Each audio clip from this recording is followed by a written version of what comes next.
Okay, we have hit the middle of the year, and everybody is trying to look into their crystal ball, figure out what in the world is going to happen for the rest of 2025. I'm working on a big market report that I'm going to try to reveal. You know what time it is. It is time for Carpool Confession. Got the big drive. What I've done for research so far, trying to figure out what's going on. Pulled my crystal ball out, and instead of being Miss Cleo, I'll be Mr. Cleo. As of this recording, Malcolm Jamal Warner, may he rest in peace. Cleo Huxtable. So yes, today I'll be Mr. Cleo. And let's get a few predictions in. My crystal ball is a little rusty and dusty, but based on what I've done for the research so far, I'm still going to be doing a bigger video trying to figure out what's going on for the rest of 2025. And we'll work together, at least through this drive, and figure out where we should be going as buyers and sellers. So first up, I'm just going to be talking about what's going on from the stuff I've been reading. I don't know if you guys have been reading this too. You know, we got sellers who are doing this thing now where they're going like, you know what? People aren't giving me what I want for my house, so I'm just going to take it off the market.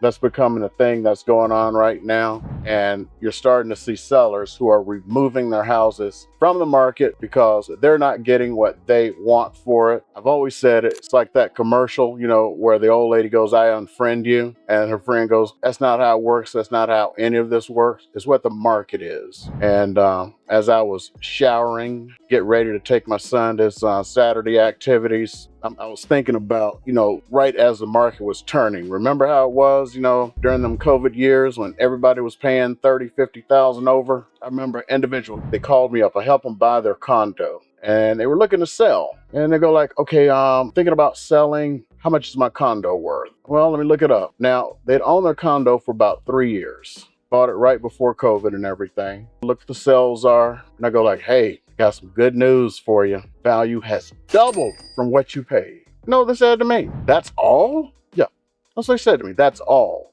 Double. 3 years. And that's what we got some sellers doing right now. So they're pulling their stuff off the market. I guess they're disappointed that, you know, their stuff didn't double like some of their friends did. But they're going to come back to it and they'll figure out that real estate doesn't do that. You know, there are different ways you can invest. You can invest in stocks. You can invest in bonds. You can invest in real estate. You can invest in franchises. Well, long term, the best investment is actually stocks. And stocks have rarely doubled in 3 years. We had a very anomalous period where real estate doubled in 3 years. It may never happen again. Those people we call lucky. It's probably not going to happen again, and definitely not for the rest of this year. If you bought during the COVID times, to be honest, even if you bought at the top of the market, you got your money back. Those people were lucky. And the big thing about them is they got 2.25% interest, whereas the rest of you are paying 6.5% interest. So in reality, they're lucky. Some of them didn't feel lucky because, you know, when the prices went down, they started going like, oh my, I'm not lucky. Well, they're lucky again because the prices are back up to record highs and they got record low interest rates that will never be seen again. And that's the problem. We got people who are waiting for interest rates to come back down, that when they come back down, they're not going to get there. We got goalposts that are being moved. So right now in the stuff I'm putting together, it looks like the goalpost has been moved again. If you've been looking at the videos, no, I've been putting out, other people have been putting out. There's been a goalpost, and the goalpost said when interest rates hit 5%, everything's going to go back to all rainbows and sunshine. They actually say there's so much pent-up demand from the buyers, the sellers who are holding their houses off the market, that it's going to be like the good old days of COVID, where houses are going to be flying off the market. Okay, here's the thing. Well, that pent-up demand is extremely pent-up now because the goalpost has been moved again. Well, that goalpost is now 6%. I'll see it when I see it, or believe it when I see it. I still find it hard to believe that when interest rates average 6%, that everyone's going to start going COVID crazy again. Right now, you know, we're in the mid 6s. Much better than at the beginning of the year when we were close to 7. Much better when we were close to 8. at the worst of it, but all the indicators right now, and to be honest, who could trust the indicators? Everybody was wrong about everything. That's why these crystal balls are so dusty, that for about the rest of the year or so. But all the crystal balls still dusty, but can't even trust them, are saying about this time next year or so, those interest rates are actually going to start coming off. And when they come off, things are going to get a little interesting. I don't know if they're going to get COVID interesting, but I think we may get back to a good market again. Things are slowing down around the country. Now, when we look here in the Vegas market, one of the things you have to think about is we are at record highs for one thing: cancellations. So we're at generational high rates for cancellations, and that may continue because buyers ain't having it anymore. And the worst part is here in Vegas. For those of you who don't know, Las Vegas leads the nation in cancellations of homes. So putting in an offer on a home, going through the whole thing, maybe the inspection and everything, Vegas leads the nation in cancellation. So we're at generational highs in that. That is probably going to continue, especially with the sellers who are not being realistic. Number one thing, as a seller, you need to start thinking about a whole bunch of things. You need to get your home inspected prior to putting it on the market. It's just going to become so important in the future. If it's not just important now, through the rest of the year, you do not want to take any chances on that. It's going to be the distinguishing mark. Go get a home inspection. Worst case scenario, if you don't do anything else, you'll at least know what you're going to face. Best case scenario, you can go and address the major issues. So if you got a roof that has issues, go ahead and take care of that. Especially if you have these tile roofs, I'm going to tell you right now, 80% of them have issues, but they will freak the freak out of a buyer. They'll just see it and they'll just run around. Oh my goodness, the roof is bad.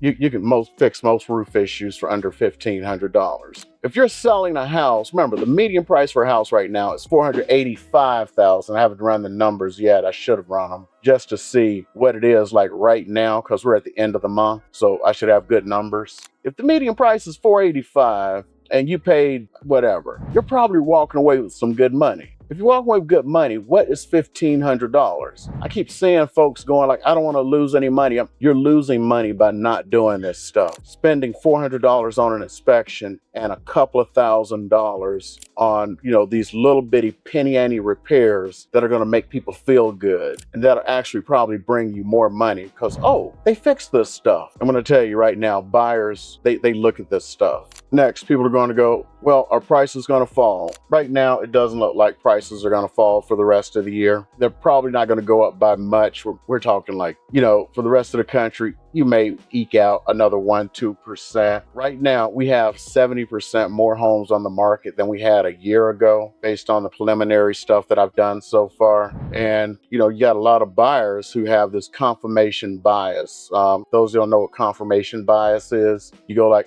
there's more houses on the market, so houses are going to crash soon. So they pull their dollars back, or AKA, I'm not going to do anything because houses are going to crash. Well, that doesn't necessarily mean houses are going to crash. You have to remember, a few years ago, that may still be fewer houses than there were back then. But there wasn't a housing crash. The economy and everything else was healthy when it came to houses. So that's kind of like confirmation bias. It's one of the reasons the home sellers are taking their houses off the market, which is kind of what leads to it. It's like one of these yin yang things. People are just coming back and forth, back and forth, back and forth. It's like army real estate. Left, right, left, right, left, right, left. And there's a guy walking down the freeway.